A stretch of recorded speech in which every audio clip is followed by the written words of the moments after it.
and I am obviously a violinist. I've been, just to tell a little bit of background, I've been playing commercially for how many years? It's been a lot of years. 17-ish? 17-ish, gosh, I'm getting old. And I am classically trained, but I do like to play a lot of Irish, so I will talk to you a little bit about both fiddle styles, because I know that is somewhat popular nowadays, and I guess classical. So do you want like just a cute little classical piece? Why not? Your choice. Something I might teach some of my students. Why not, right? Okay.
So that was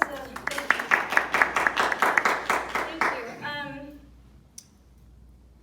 I'm kind of going to mix in, if it's okay, if I'm mixing playing considerations while I talk about style. Of course. So if you are writing for a more classical, I'm not sure what are they, can you give me a little idea? For the assignment? Yeah. The genre is up to them. A lot of Okay. people are taking more of a classical approach in their writing, but Okay. any style. So if you were writing, in particular, like I've played a lot of church music, both the uber classical church music where they don't play that contemporary stuff. If it's written past 1950-ish, they won't play it. Like even some of that, anything 20th century they might not play. So in that case, standard classical rules apply if you are writing for that, and I'm sure you have an orchestration book. I'm assuming you have an orchestration book that you can use. I always have you seen Samuel Adler's orchestration book? That's the one that I liked to use when I was in conservatory. It's a really good resource for finding ranges. The range of the violin is definitely the higher treble. So my G is my lowest string, and my strings are G, D, A, and E.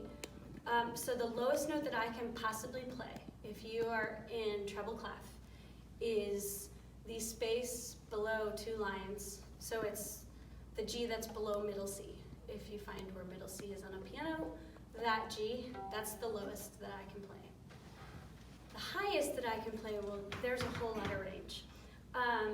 What sounds really great, I wouldn't go above I'm trying to think, I wouldn't play above an A or B above, let's see, what octave? Let's see, middle C, that would be C4, C5, C6, the octave above C6. So I would not play much beyond C7.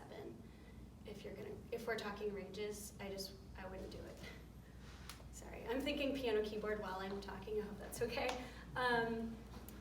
So the range, it's really hard if you're thinking, it starts to sound really shrill.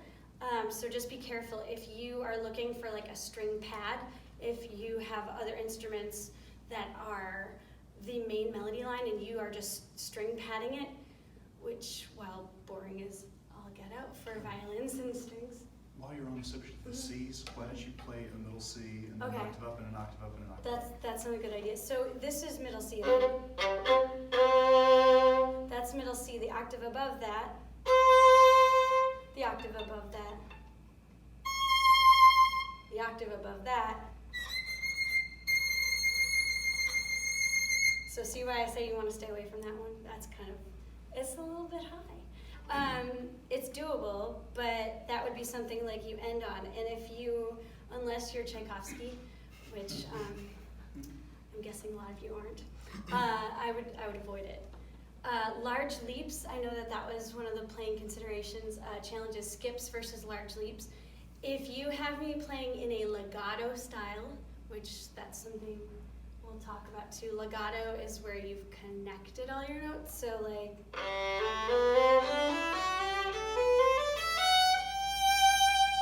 where they're nice and connected, as opposed to staccato, like where everything is short and dry. Leaps are easier on a violin if it's staccato. If you've put crazy leaps, like bigger than an octave, you gotta give me time to do it. So I can do it, but if you're doing them in 16th note runs, it's not easy to play. If you're trying to make this playable for somebody who, I mean, it also depends on who is playing the music that you are having them play. I mean, I'm probably taking over somebody else's time, but yeah, I don't.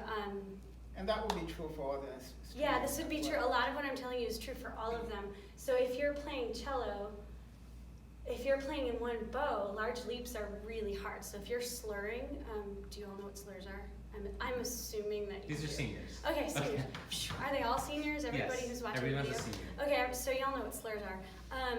If you're slurring and you're putting large leaps in the music, it's large. Some leaps I can do. If you're changing two strings, that's difficult to keep it legato.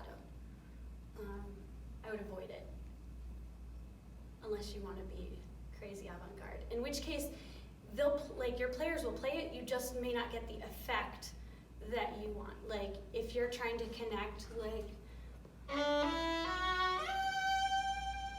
like that's. See, I have to have time to move my hand. So like. Right, it depends on where I'm going, and I was just picking random notes. I'm not trying to, but I'm just trying to show you. There are some fun techniques. You might have more fun showing martelé on that, but I always love the bite. Like martelé has a like that bite sound, like where you can grab the string and actually like. Right, and that's a great martelé. It's martele with an accent, if you've never heard it. Should I talk fiddle and then let somebody, do you want to do soltasto, panicello? Do you want me to cover it? Go ahead. Oh. Sorry. Okay, so if you're wanting to do some cool effects to change sounds, if you're looking to change the timbre, which is the sound quality, the changing different sounds. Soltasto is when you would play over the fingerboard of any stringed instrument. So viola could do it, cello could do it, bass could do it. It will make everything a lot more fuzzy sounding. It will create, can you play with me? Yeah, can you just play like an F sharp? Oh, I don't know. So if you play an F sharp and just soltasto over the fingerboard, right, ready, and. All right, now play that same thing closer to the bridge so they can hear it, ready? It's a lot softer. So that would be soltasto. If you want it to kind of create like a murky, shimmery sound of everything, and again, you would probably have more than one instrument playing each note. So it would create kind of that sea of just fuzziness of sound. If you want to make a scratchy sound. So sol ponticello is where you're going to play right at the bridge. And a lot of times I've seen that played with tremolo. It's going to get a more glassy sound.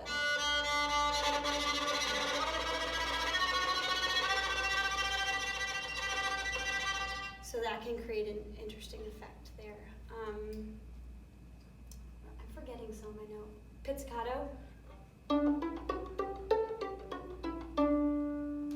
Plucking the strings. There's also left hand pizzicato.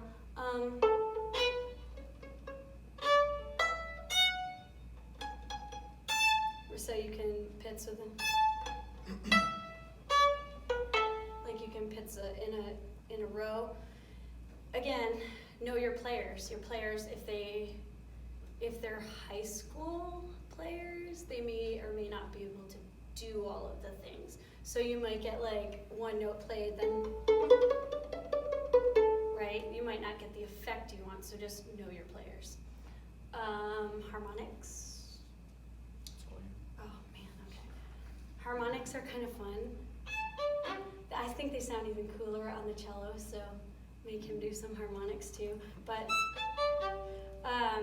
that's going to be the natural harmonics where I just touch the string. And they're like all up and down the violin in. Right? And then I'm probably going really fast, so you'll have to stop the video, take some notes. I guess the false harmonics or fingered harmonics, like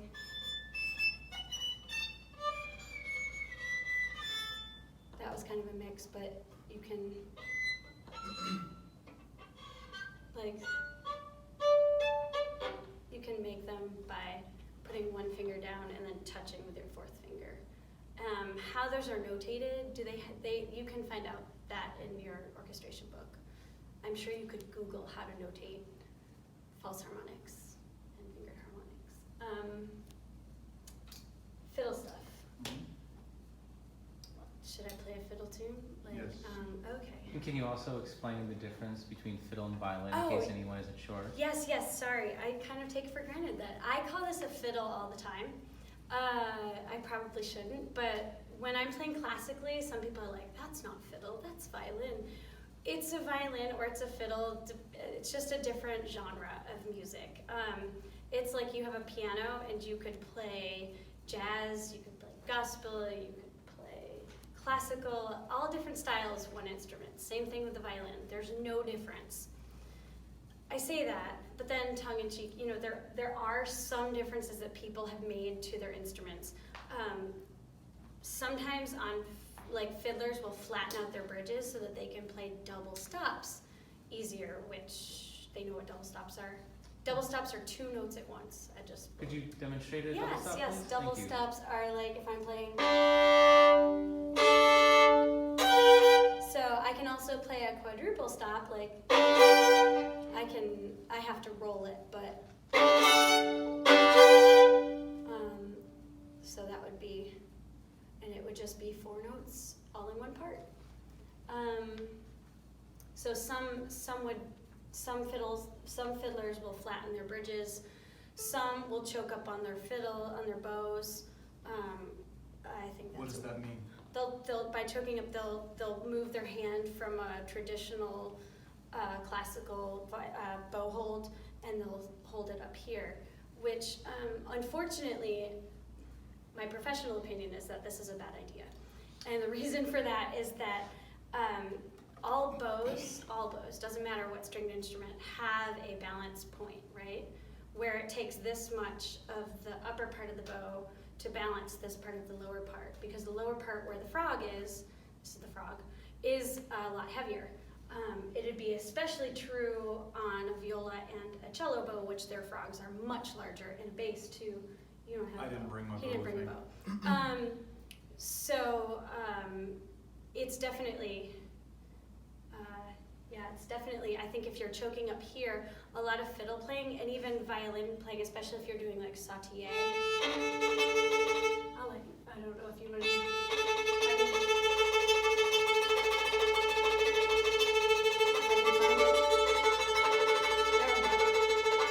So when you're playing the notes fast enough and they're still measured, that is not a tremolo. They're measured, and the bow will almost bounce a little bit. It has its own. I clearly haven't played like sautille in a while because I don't play as much classical anymore. But every bow will find that sweet spot where it works the best, and every violinist will know, hopefully, will know their own instrument and bow well enough to find that. But if you're fiddling, like I like to fiddle right around in here. If I'm fiddling up here, I don't have as much control and I have to work a lot harder. So I like to fiddle here, so if I'm choked up here, I can't fiddle there as well.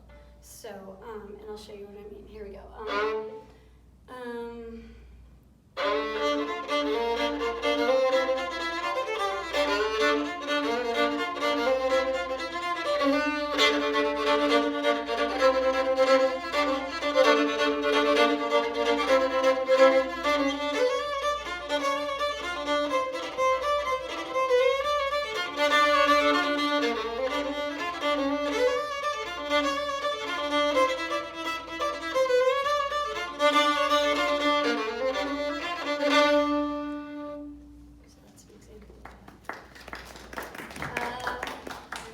I better stop there and let some other people talk.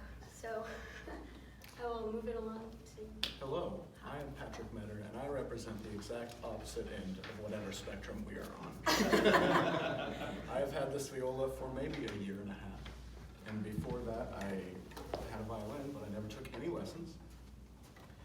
Luckily for me, she went first and covered most of the limitations on this instrument, if not all of them.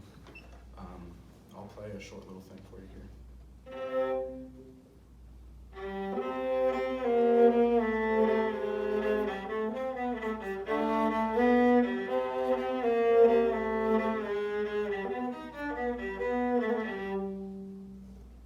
And that is Danse Macabre. It's classical. It's October. That's a great piece. I like that piece a lot. So, And season appropriate. Yes. The viola, or the viola, is sometimes referred to as the ugly stepsister of the violin. I'm sorry to say that's true. It is the token alto of the string section. It's written in alto clef. So that's something very interesting about it that you'll have to get used to. Its range is from C3 to comfortably C6, I would say. I think I've read somewhere that most people wouldn't go past C or E3 or E6. Like I said, I don't know that for sure because I'm not professional. If you were a concert violist, you might, but again, know your players. Yeah. Know who's going to be playing this, and yeah. And let's be honest, if your violas are at C6, then you've just run out of violin players. That's probably what's happened. What else have we got there? What about the strings? Can we talk about the strings, Strings. especially compared to the violin? Yeah. Notice the size if you hold them up. Violin is smaller. This covers the mid-range, and it is tuned an octave above the cello. So we have C3, G3, D4, and A4. And one thing about stringed instruments that is true, I think, of most, even the guitar, is that there are different positions that you play that provide the range that you see, as you saw her hand earlier. Yeah, I didn't talk about positions. That's a good point. I just kind of assumed. So that's how when she jumps all over the fingerboard, that's why she's doing it. And I'm not going to try and play in this upper register because I'm not going to do that to you. I can't remember size comparison exactly. I think the viola is maybe 2 inches longer than the violin.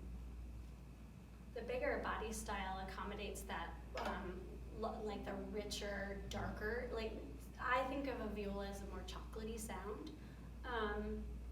I have a viola at home too, so that's. But I think it's it's kind of got a neat place as much as a lot of musicians will tell viola jokes. I'm so sorry, but they will. But yeah, it's a really versatile instrument, just like the violin. What's the range of a viola? 50 yards with a good arm.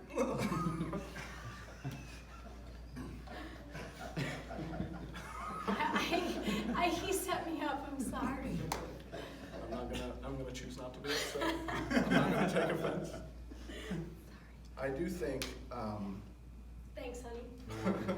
I think sometimes that the violas are underutilized, specifically as a solo instrument. I heard a violist once play Bach's Cello Suite in G, It was the best rendition of Bach's Cello Suite I'd ever heard, but it was on a viola. So I think, and that's player-to-player basis.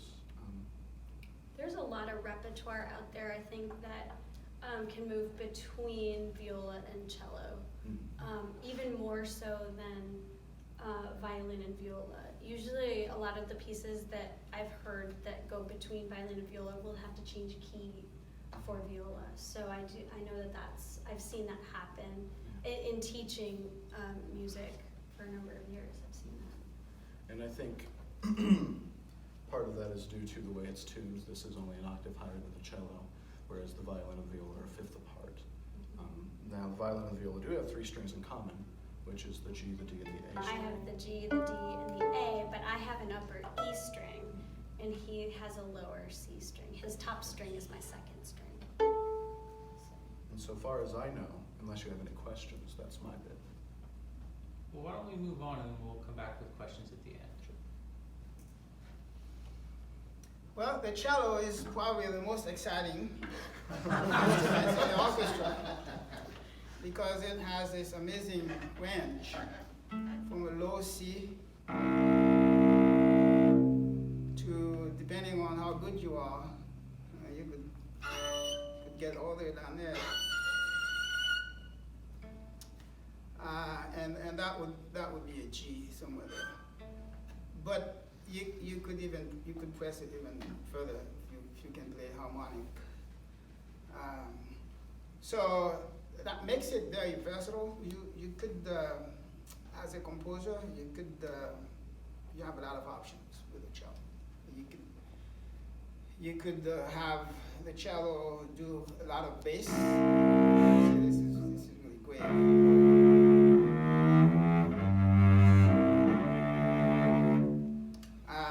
But also, it has the possibility of doing a lot of tenor range. So a lot of times, depending on the range you are targeting, you could you would change the key. So as a cellist, I can read music on the basic C clef and the F clef and then the C clef, except that it is positioned slightly differently on the stave than the C clef for the viola.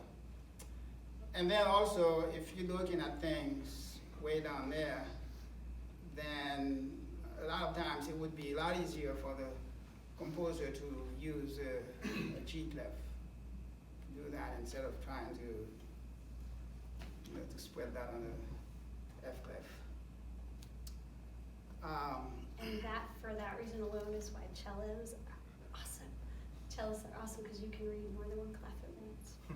Yeah, and then you could use the cello for a lot of solo part, which is very interesting. So you could get the cello engaged in a lot of tenor or a lot of really high. But of course, you have to think about the skill of the cellist who's doing that. That's basically first position.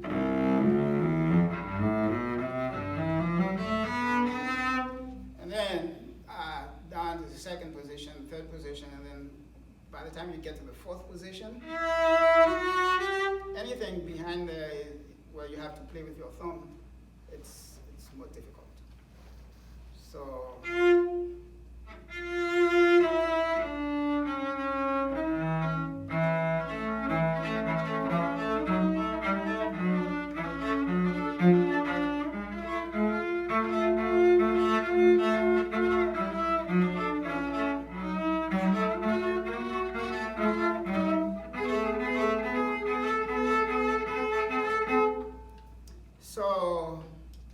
a lot of things you could do if you're good enough to be able to do that using your thumb and in those positions there. And then Of course, you could play pizzicato and make it sound almost like the bass, you know, not with the very, very grave sound, but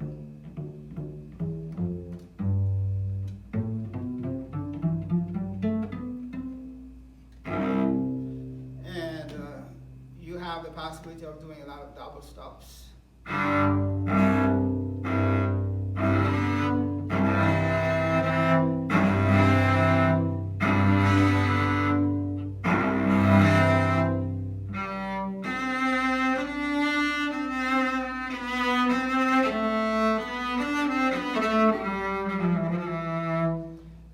And as a composer, you might have the option of forcing the cellist to avoid open strings. You could do that in the notations. You could suggest a style you want the sound to come out, like Kim was saying. So you could play pizzicato. You could play legato. And you could do slurs.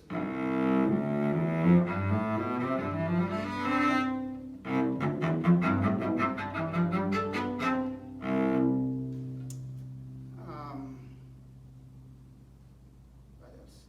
Would you mind telling us, for an average player, if we're just writing generally without any particular musician in mind, how high would you suggest they write for? Probably not past the fourth position, and that would mean,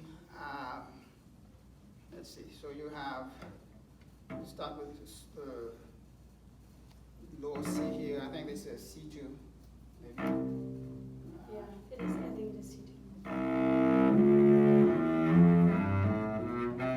Let's say next octave.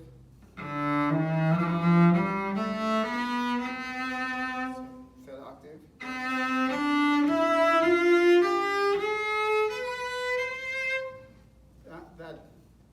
That's pretty.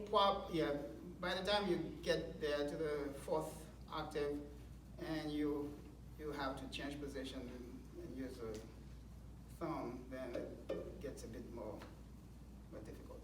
But a lot of times you could do some of those without jumping to the thumb position.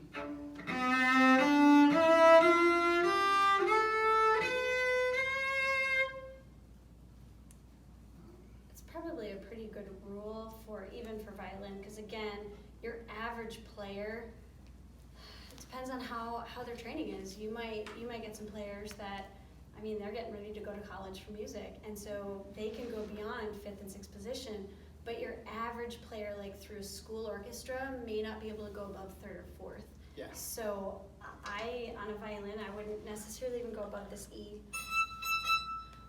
And they could play that with a harmonic. That's third position right there. Right, so I wouldn't, on a violin, and I would say it's probably a good piece of advice for viola too. An octave above the highest string. An octave above the highest string Yeah. is Safe. Yeah. safe, that's right. Like, I mean, you can write higher than that, but the real question is, will you get what you're writing? Like, will they be able to produce what the sound that you want to hear as a composer? That's a really good piece of advice. Yeah, do you have any question about the cello?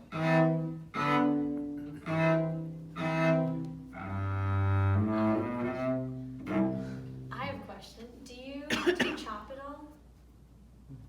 Like, do you use a percussive? Like, we didn't talk about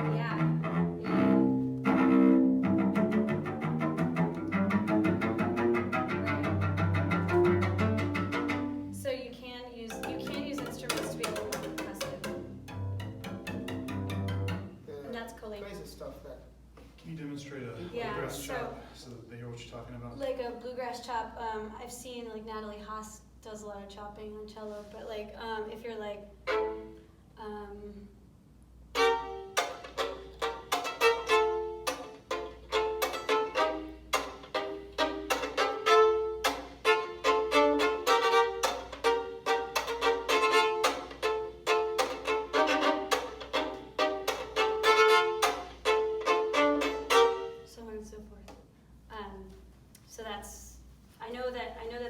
chopping, you can kind of, but the ricochet bowing, that's a great stroke we hadn't talked about. The ricochet where you're bouncing the bow, that can go across all stringed instruments.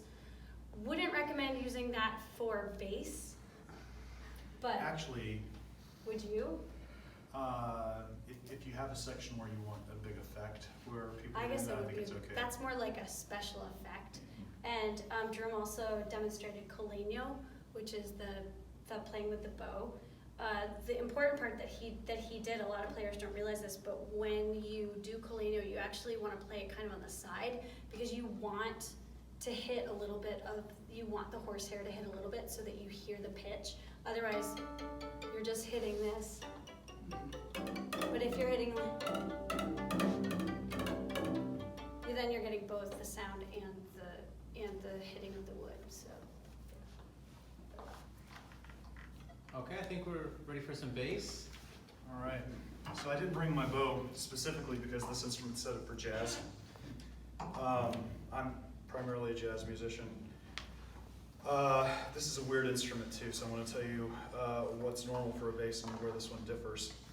A bass normally only has 4 strings. I have an extra one on this instrument. The range of a bass. The bass is a transposed instrument. It's the only one in the string family.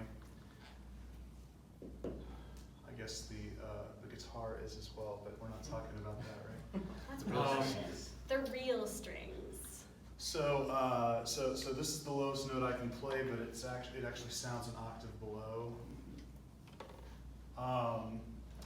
So the lowest note the cello plays is written here, but it is actually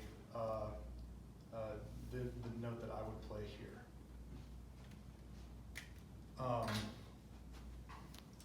And that lowest note I've got on a normal bass is this one. That is an E. So, right, not in tune.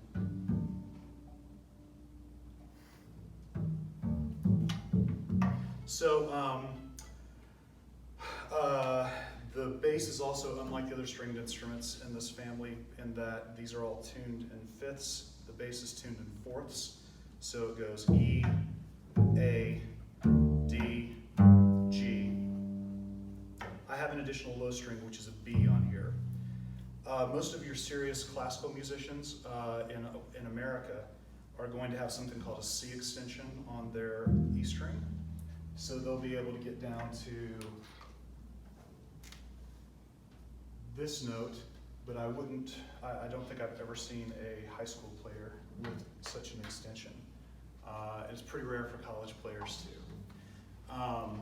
But part of the reason I have the 5th string on this is because I learned to be an electric player first, and my first bass was a 5-string electric bass.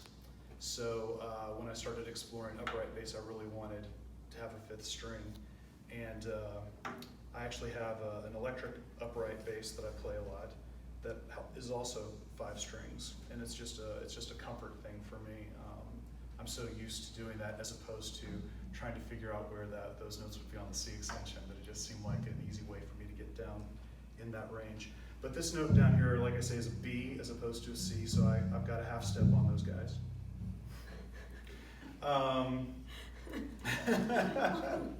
Only me, yeah, that's right. Let's see, what else can I tell you? So the same rule of thumb applies as far as upper range of the instrument. Is I would say that for most of your writing, I would say the top note I would try to do is an octave above the highest string, so that would be a G. Let's see here. The top note open is that G on the F clef. You can't see that, I'm sure, on that video. So an octave above that, which would be, somewhere up there. I can't do it that fast. C. It would be the There we third go. line. Yeah, there you go. And but as a jazzer, I don't usually get to read pitches. by the way, the reason I say this is set up for jazz as opposed to classical is because a classical instrument would have a more rounded bridge, so that I could dig into the strings a little bit harder with a bow. But this bridge is pretty flat. I actually have been, you can see where I've been messing with a bow on it. And the reason I just didn't bother to bring it is because this bridge, I just got this set up a couple weeks ago. This bridge is so flat that I can almost not play without hitting two strings at the same time. So I'm mostly pitsing this as a result.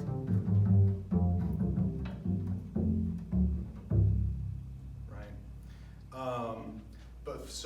Jazz musicians generally don't get notes. People don't write pitches for us to play. What they mostly write are chord symbols, you know. So if I were to see something on a chart like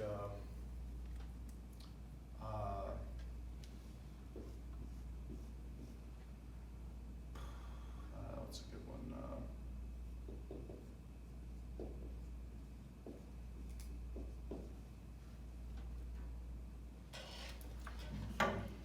What I would generally do for this A minor 7, D minor 7, G dominant 7, C major 7 is the first time that I see it while someone's playing something simple like a melody is I would probably play something like this. 1, 2, 3, 4.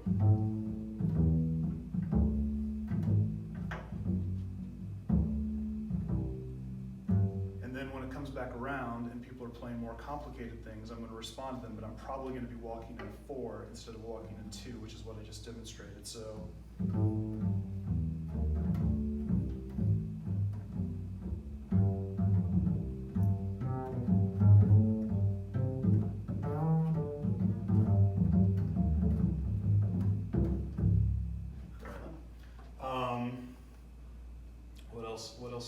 What else should I tell you? What do you need? Just because it's interesting, could you tell us a little bit about the difference between an upright bass and an electric bass? Oh, sure. The biggest difference is in terms of playing is the space consideration. So on this instrument, the general school of thought is that this is as far as you want to reach your hand, and that is the distance of a whole step, right?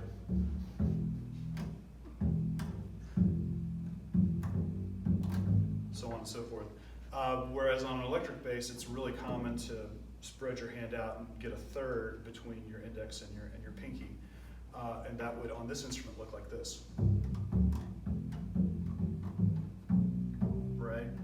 Which is hard to do, and I did that once in front of an upright teacher I was studying with from the Atlanta Symphony, and he said, "Oh, that's cute. You're using electric fingerings on an upright. Don't do that."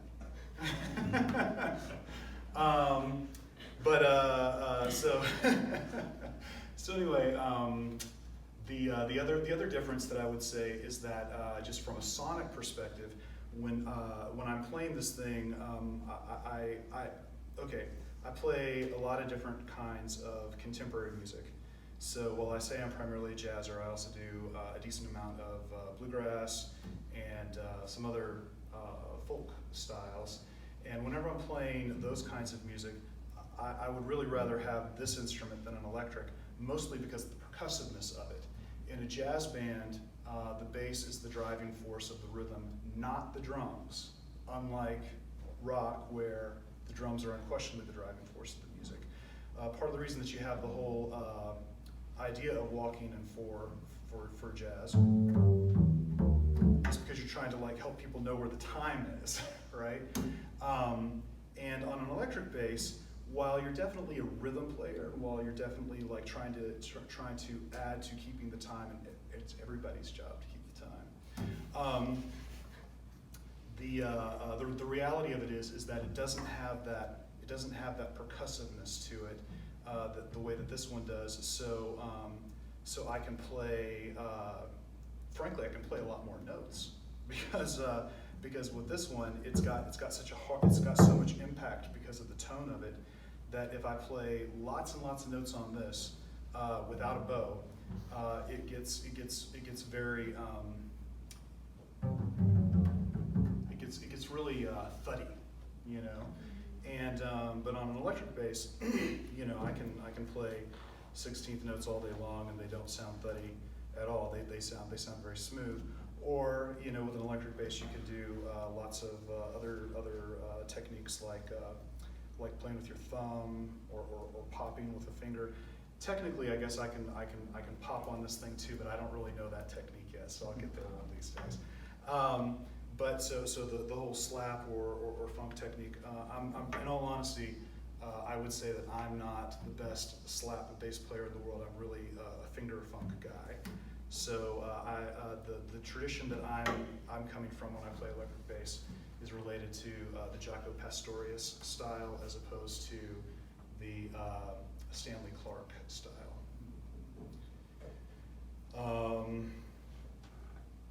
That's all I can think of right off the top. Anything else that you think of? Well, thank you. Well, in our last few minutes together, I just wanted to say that I will send out a list of how to write for these, because some of these techniques and playing styles we've talked about have specific symbols, and others are just words that are written in the music. So you'll get a list of what those are. Would it be possible for our 3 bowed string players to maybe just do like 2 octaves of a C scale or something, so we can hear how the instruments sound together? Maybe just quarter notes at the tempo of anyone's Do you want choosing. C or G? Would G be better? See, C's fine, okay. Quarter notes?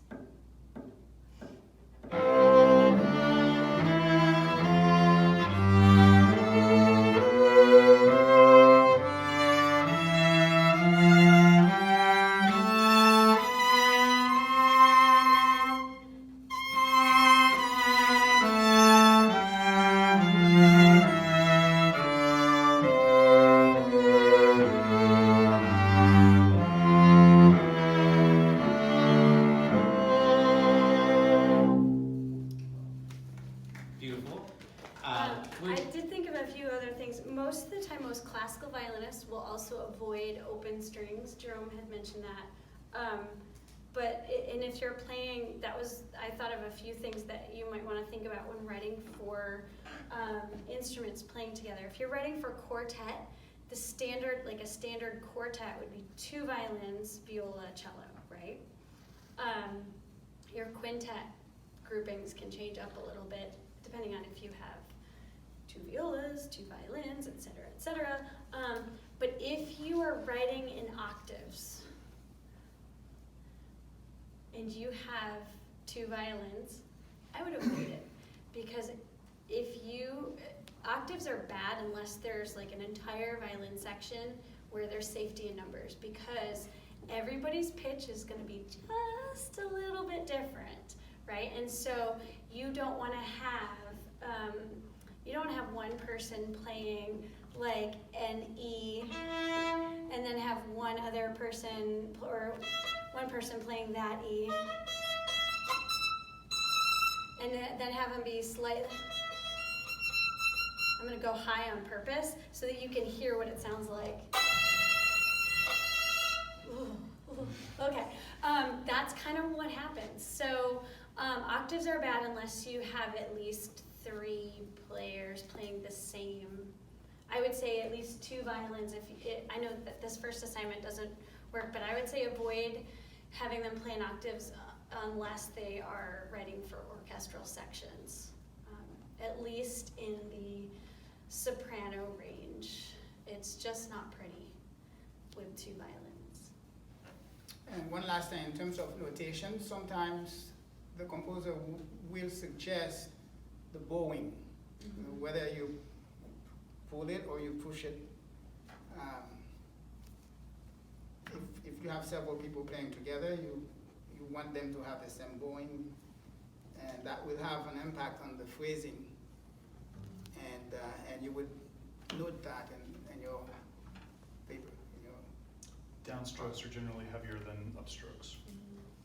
It's easier to diminuendo on a down bow because you start out loud, and as I go farther away, it's easier to naturally get that decrescendo of sound. Likewise, it's easier to crescendo on an up bow. These are things that if you don't notate it, your players, if they know what they're doing and they're good, they will put the bowings in, and do not be surprised if a good player will go, what was this person thinking putting this bowing in here? I'm changing this. And they will, and they'll change it for the whole quartet. They'll make sure that to get the effect that you say you want, they may go ahead and change it depending on their experience and education. So One more quick thing is for bowed upright bass, if it's being played with a rhythm section, especially in church music arranging, I have noticed that maybe 90 to 95% of it is just the bass player gets handed a cello part and plays it down. Yeah. Speaking of that, and I won't name names for church composers, but in contemporary Christian music, and I've seen some of these crazy like orchestral arrangements, I would say please know the instruments that you're writing for. Like, do your homework, do your due diligence and your research, and know what instruments transpose and what instruments don't. Please don't write in a key that has 6 flats and say, oh, that's great for brass. Violins will be fabulous with that. Can we play it? Yes. Might we be cursing you in our minds? Yes. So. When are the violinists not cursing us? This might also be true, but not the point. So just know your instruments. Certain keys lie well on certain instruments. Yeah, and I can play 7 flats. Does that mean I really want to? Especially wonder if I'm being paid for it. Sure, I'll play whatever you put in front of me without complaint. But I might say, wow, he could have chosen a different key. So if singing is primarily he knows why I'm saying this. If singing is primarily your thing and you're composing, please do your homework and know the instruments that you're writing for. That's all. Can I piggyback off of that? Yeah. Please. Each instrument speaks well in certain octaves. As an orchestrator, the fact that the instruments, there's some crossover there. If we had a melody, had you play a simple melody right now where we had the crossover, all of your ranges match, you can play that melody and hear the 4 different timbres and the instruments speak, and that will influence your decision about how you're going to orchestrate and arrange. And if there's a simple, you probably can demonstrate it or not. If you give a suggestion close to that C4 band, maybe go a little bit down. I know that puts you on string 4. Maybe go up a little bit from that. But do you know just a simple melody? Twinkle, where we're all in the Twinkle. same octave. That maybe the 4 band. Can we do Twinkle and C? But play it individually though, so they hear it. Yeah. All right, here is Twinkle Twinkle. We're doing it in C major. And can you do legato? Yeah, I'll do a legato. Yeah.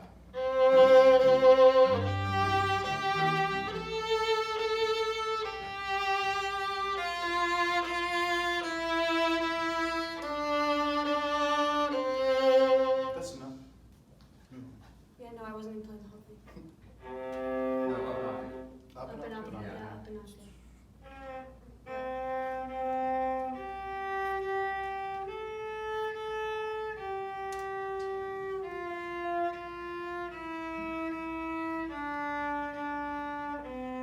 That's all the range.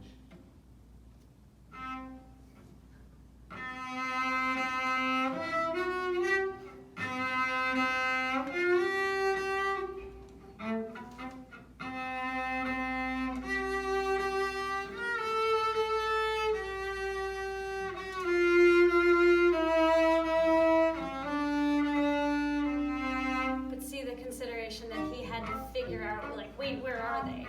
That's Yeah.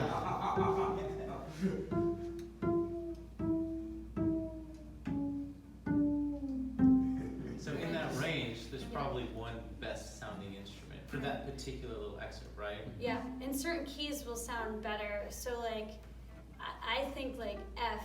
I love the key of F on a violin. I think like 1 flat, even B flat. But you start going into too many flats, and they just start sound mushy and. I don't know, do you feel that way on viola? I know that flats are just generally not string Sharps. instruments. Well, we all have this psychology. Flats sound darker and sharp sound brighter, and that's not actually true. It's just what we've been taught to think, and that's a psychological thing. writing, but Well, for our official video, I think we have time for maybe one more question if anyone has one, but maybe if you're really nice, someone will stick around if you have any other questions for them. Anything? I guess, how many, you were saying B flat, but it was a question I was going to ask and then you started talking about it, but okay. in terms of keys that are easier or harder for instruments? I think everything's harder after 4 accidentals on the Yeah. clef. No I matter mean, what instrument. I can easily play in B major, which is 5 sharps, right? Right.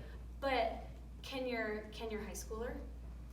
You know what I mean? Like, again, it depends on your education. It's not. I've had that much experience. I bet Jerome has had enough experience. He can do it. But if I asked Patrick here, he would probably kill me. Can you play me a B major scale? He'd be like, I can, but I'm not gonna, right?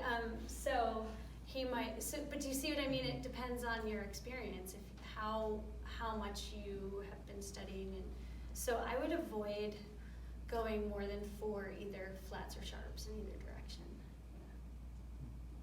Well, this was such an amazing experience to have you come in and actually see and hear these instruments. Thank you so much for sharing your time with us this evening.